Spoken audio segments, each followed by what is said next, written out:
Hello மக்களை, இந்த வீடியோவில் நம்ம என்ன பார்க்க போகிறோம்னா, இதுதான் மக்களை எங்களோட மல்லிகை தோட்டம். மொத்தமாக அங்கே இருக்கிற செடியிலேருந்து இங்கே இருக்கிற செடி முடியுமே எங்களுக்கு 10 to 15 கிலோ பூ பக்கமே இன்றைக்கி காலையில் வந்துருச்சு.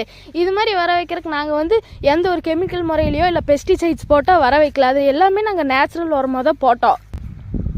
அது எப்படின்னா, இது மாதிரி எருமை சாணி, ஆட்டு புழக்கையெல்லாம் இது மாதிரி ஒரு இடத்துல குட்டாக கலெக்ட் பண்ணி வச்சு வருஷத்துக்கு ஒரு 2 டைம் 3 டைம் கிட்டமே இது மாதிரியெல்லாம் போட்டுருவோம் இந்த காடு முழுக்க.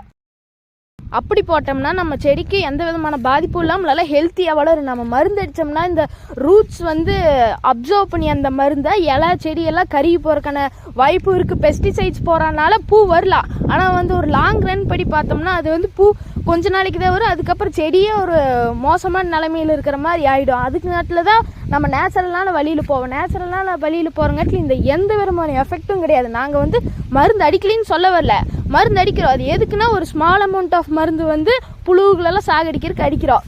அடுத்தது இந்த மாதிரி கொடியெல்லாம் வெட்டி விட்ற வருஷத்துக்கு ஒரு 2 டைமு, அதுங்காட்டிலையும் நல்லா பூ வரும். ஓகே, இந்த வீடியோ பிடிச்சிருந்துச்சுன்னா, யூஸ்ஃபுல்லாக இருந்துச்சுன்னா லைக்கும் சப்ஸ்கிரைபும் பண்ணிடுங்க. பாய். அடுத்த வீடியோவில் சந்திக்கலாம்.